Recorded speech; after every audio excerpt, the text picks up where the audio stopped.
Princess Anne has finally broken her silence, and what she revealed could shake the monarchy to its core. In a private showdown at Balmoral, she stood up, looked King Charles in the eye, and said, "Enough is enough." What secret was so powerful that it fractured the royal family from the inside? From secret deals to buried Diana files and Camilla's quiet manipulation of power, Anne's truth is now out. And it's not just personal, it's political. This isn't just royal drama. This is the real story the palace didn't want you to hear. Stay with us, because it only gets deeper from here. The Balmoral Showdown. It was supposed to be a calm retreat. The royal family gathered at Balmoral, Scotland's serene and storied estate, for a private reunion far from the cameras and headlines. But what unfolded behind those ancient stone walls would shake the monarchy to its core. Princess Anne, known for her stoic demeanor and unwavering loyalty to royal duty, did something she had never done before. She spoke up, and she didn't hold back. In the drawing room, surrounded by King Charles, Queen Camilla, and several senior aides, Anne stood, not out of ceremony, but conviction. Her words were cold, clear, and heavy. "I've held my tongue for too long. Enough is enough." Gasps, silence, then tension thick enough to slice with a sword. No one interrupted her. Not Charles, not Camilla, not even the aides trained to manage the unmanageable.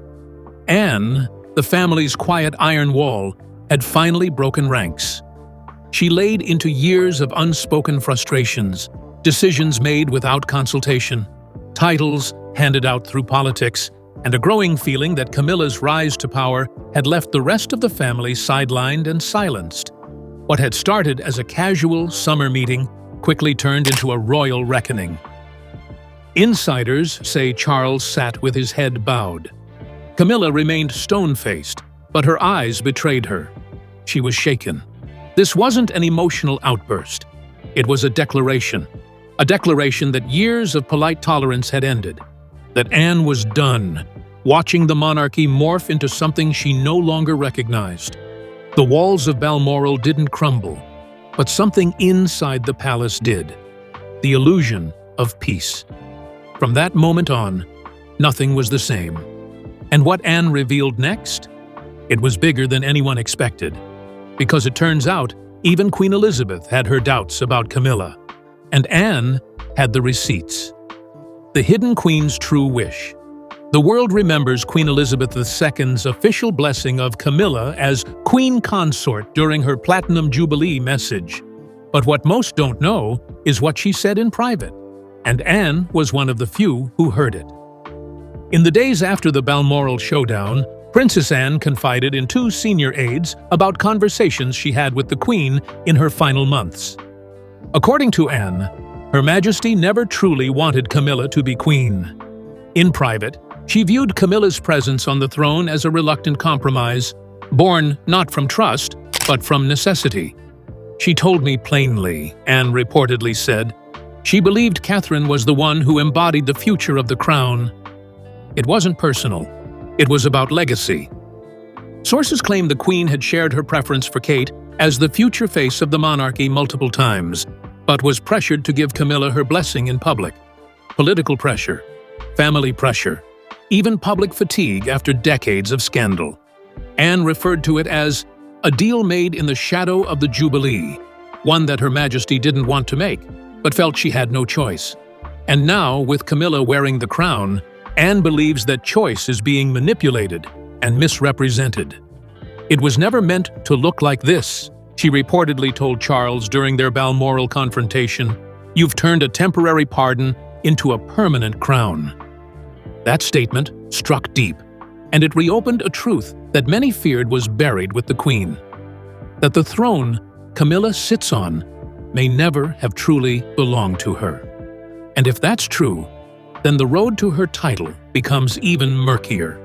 Especially when you hear what Charles allegedly traded to secure it. Camilla's secret deal with Charles. It wasn't love that solidified Camilla's crown. It was leverage.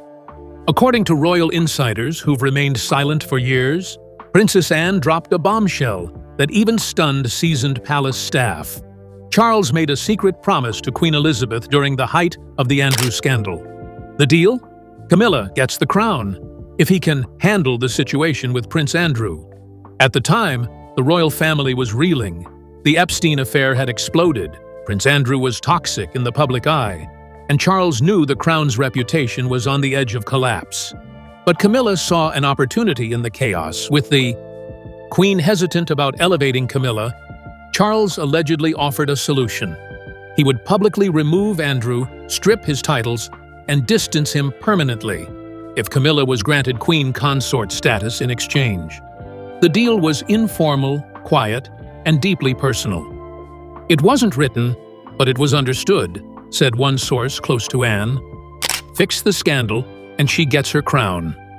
What Anne finds most offensive isn't just the arrangement itself, but the fact that it was treated like a political transaction, not a matter of royal heritage. You traded one crisis for another, she reportedly told Charles, and in doing so, you've made Camilla's crown a crown of compromise. Camilla's defenders argue that she stepped up in a time of royal chaos, that she brought stability, but Anne sees it differently. To her, it was never stability. It was strategic survival. And the cost of that survival? The erosion of tradition. But the title negotiations didn't stop with Camilla herself, because what she pushed for next crossed a line that no royal should ever touch. And Anne wasn't about to stay silent. The title that broke the family. For Princess Anne, there are few things more sacred than royal tradition. It's not about status. It's about earned legacy, not borrowed power. So when Camilla allegedly pushed for her own son, Tom Parker Bowles, to be granted a noble title, it was the final straw. To Anne, this wasn't just inappropriate. It was a direct violation of everything the monarchy stands for. Royal blood earns titles, not royal marriages, she reportedly snapped during a tense family exchange. According to insiders, Camilla had quietly suggested that Tom, her son from her first marriage, be given an honorary earldom or barony. Something subtle but meaningful. A way to recognize his role in royal life. Anne was livid. She saw it as a blatant attempt to rewrite centuries of protocol, where only blood heirs or direct spouses were considered for noble elevation. Tensions exploded. Raised voices, awkward exits. Even Charles reportedly looked uncomfortable, caught between the sister who never asks for anything and the wife who asks for more than anyone ever has. This wasn't just a family feud. It was a clash over the identity of the crown itself. Camilla wanted recognition for her lineage. Anne wanted to protect the bloodline. And in that moment, the divide between queen by marriage and princess by birth became painfully clear. But it wasn't the only power Camilla had started using to reshape the court. Because what Anne revealed next suggested that the real game wasn't about titles. It was about influence.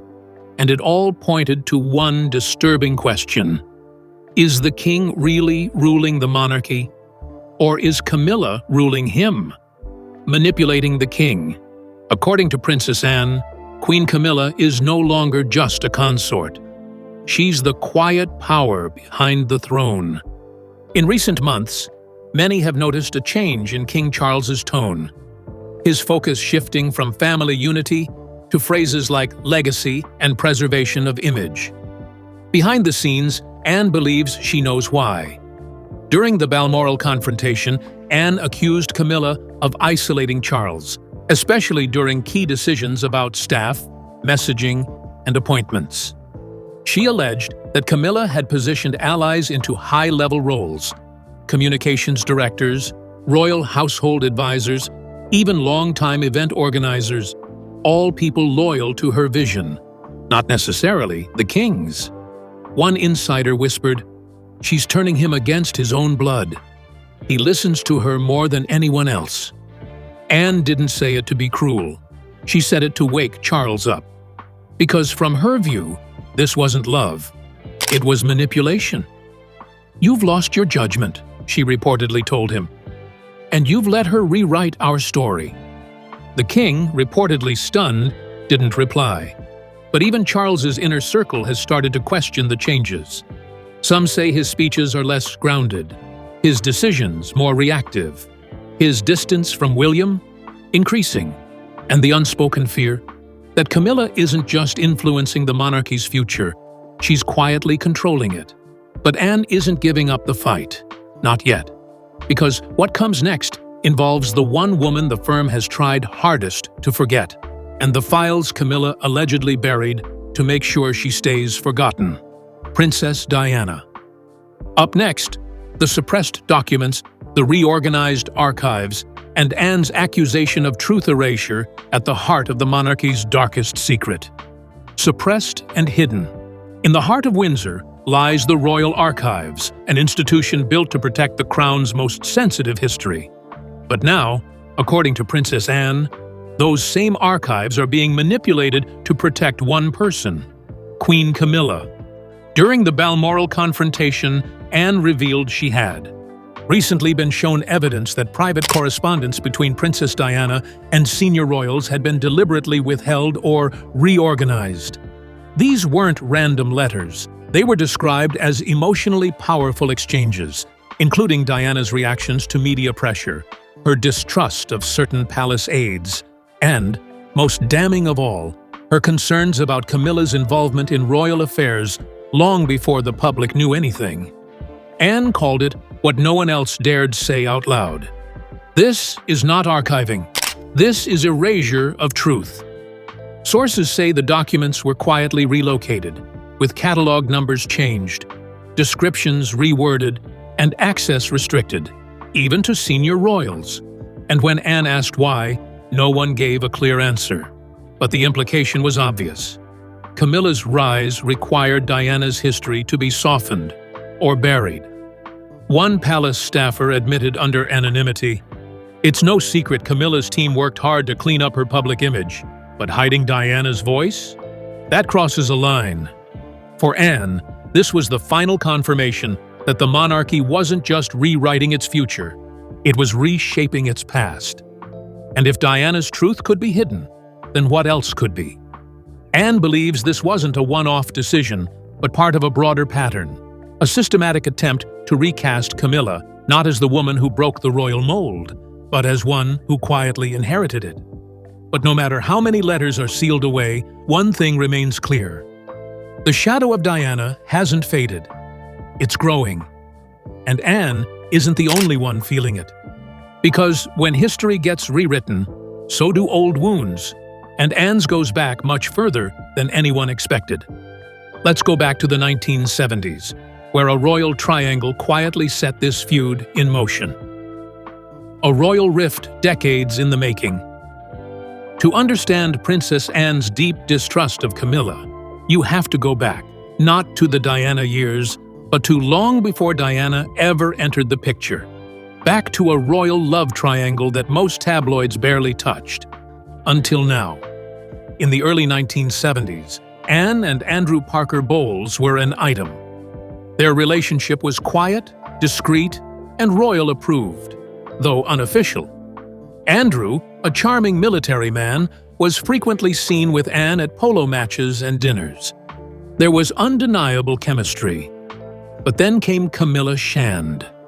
She entered the same social circles, attended the same events, and eventually became involved with Andrew.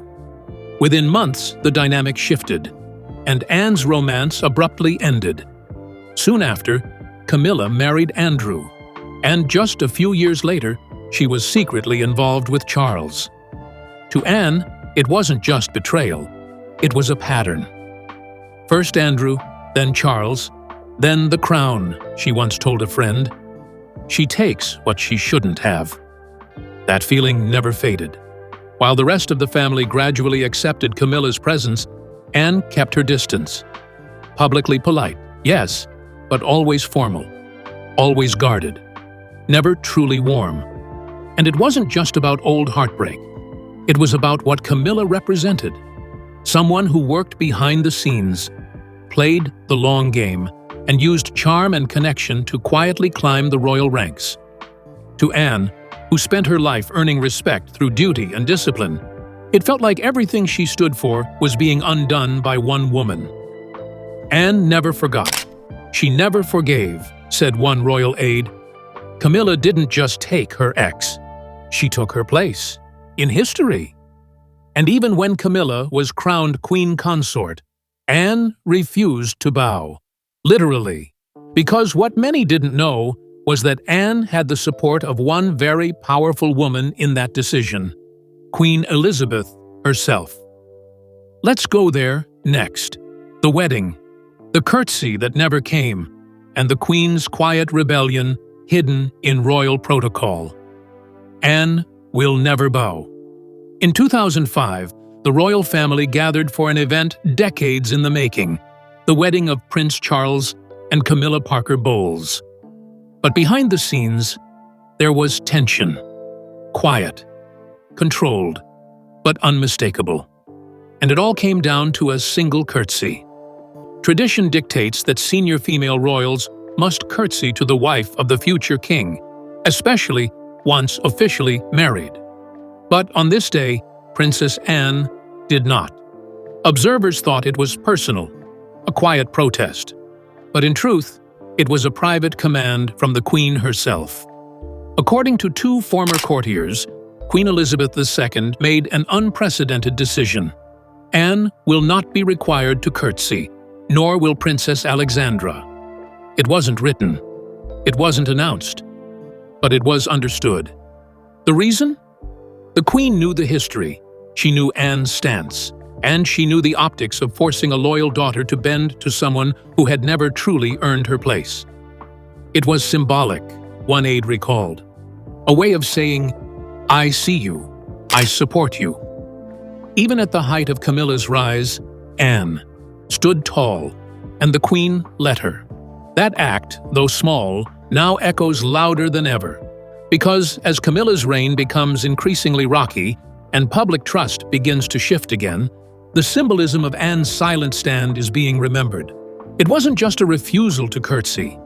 It was a refusal to surrender. And now, as Anne pushes back harder than ever, royal watchers are beginning to piece together what she's been resisting all along. Not just Camilla's power, but her image. And as it turns out, Anne isn't the only royal who's seen the cracks beneath Camilla's crown. Someone else has been quietly keeping score. Kate Middleton. Let's dive into the rivalry the firm never talks about. Kate versus Camilla, and the quiet competition to become the people's queen. The crown's quiet competition. They smile for the cameras. They exchange small talk at events. But behind the palace walls, there's a quiet rivalry between Queen Camilla and Princess Catherine.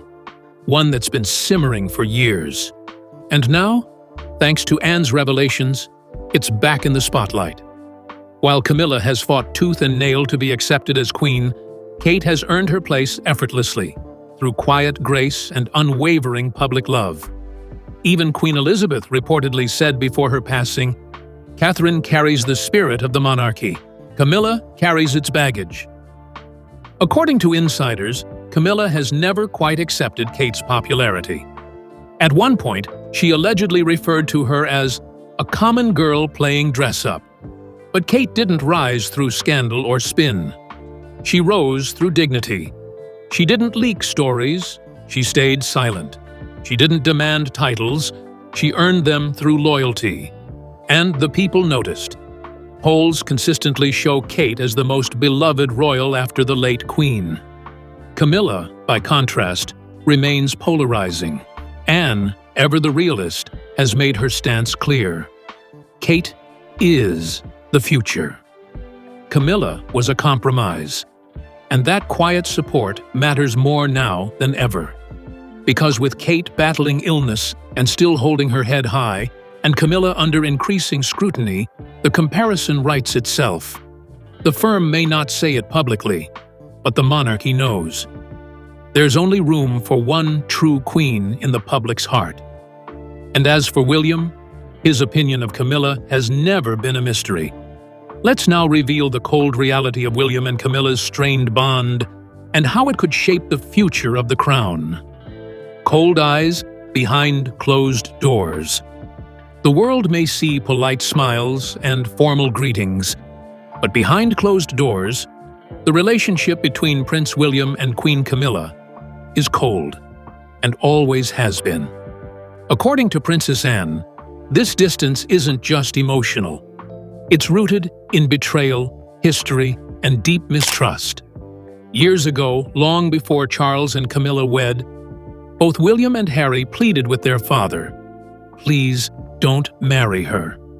They remembered the whispers, the late-night calls, the damage it did to their mother. And while the world eventually accepted Camilla, William never truly did. According to Harry's memoir, William always viewed Camilla as a media manipulator, someone who traded privacy for positive press, often at the expense of others. And that hasn't changed. Camilla may wear the crown now, but William keeps his distance. In strategy meetings, they rarely sit side by side. In private events, there's minimal contact. He calls her Camilla, never Queen. One royal source said he respects her position. He does not respect how she got there. Now, with Anne voicing long-held grievances and public opinion shifting once again, William sees an opportunity, not to attack, but to protect the monarchy from repeating old mistakes. Because if he is to be king one day, he knows what kind of queen must stand beside him. And it's not someone who leaves history in the shadows. It's someone who lives with transparency, compassion, and truth. The battle for the crown's soul is no longer quiet. And the next chapter? It may be written not by princes, but by a princess who's finally had enough. The affair that never ended. The royal family is built on unspoken rules: discretion, duty, distance. But there are some ties even time, titles, and marriages can't fully sever. And according to sources close to the palace, Princess Anne's long-standing bond with Andrew Parker Bowles, the ex-husband of Queen Camilla, may hold more history than anyone imagined. The story began in the early 1970s. Anne and Andrew were young, glamorous, and often seen together at military parades and polo matches. Though their relationship was never officially confirmed, insiders called it a royal open secret. Then came Camilla. She stepped into the same circles, quickly grew close to Andrew, and in 1973, she married him. Many thought that ended the love triangle, but it didn't. Even after Camilla married Andrew, and later Charles, Andrew remained close to Anne, unusually close. She made him godfather to her daughter Zara, a role traditionally reserved for only the most trusted inner circle. And over the years, their connection remained steady. They wrote letters, shared lunch, attended events. When Anne needed a confidant, Andrew was often the first person she turned to. Some royal aides, especially during the Charles-Camilla wedding in 2005, whispered that Camilla had stolen more than just a title. She had taken the man Anne never fully let go of. Their connection outlived their romance, one insider said, and Camilla knew it. That quiet rivalry became personal and political. When Camilla rose in power, Anne stayed quiet. But now, with the crown facing internal unrest, Anne has brought it all into the open. The betrayal, the tension, the long-standing resentment buried under decades of royal protocol. And it's not about romance anymore. It's about respect, legacy, and what Anne sees as Camilla's long pattern of pushing others aside to get what she wants. One royal aide said bluntly, "Camilla married Andrew, then Charles, then wore a crown that was never meant for her. Anne never forgot any of it." But this time, the public isn't turning away. They're paying attention, and they're choosing sides. And what's happening outside the palace walls is perhaps the clearest sign yet of where the monarchy's heart now lies. Because while Camilla's image unravels, Kate is rising. Kate's rise, Camilla's decline. As Princess Anne speaks out behind the scenes, A wave is building in front of the cameras, and it's sweeping across the UK. While Queen Camilla faces whispers of backroom deals, buried documents, and fractured relationships, Princess Catherine has quietly captured the nation's heart like no royal since Diana. Even amid her recent health struggles, Kate has shown resilience, grace, and an unwavering sense of duty. She doesn't shout. She doesn't defend. She simply carries on, with a strength that speaks louder than words. And the people have noticed. Recent polls show a massive approval gap between Kate and Camilla. When asked who represents the future of the monarchy, more than 80% chose Kate. Social media is even more telling. Posts about Camilla are met with skepticism or silence. But posts about Kate, especially those of her with her children, go viral within minutes. Murals, editorials, headlines, they all point to one truth. The crown's image is no longer carried by tradition. It's carried by character.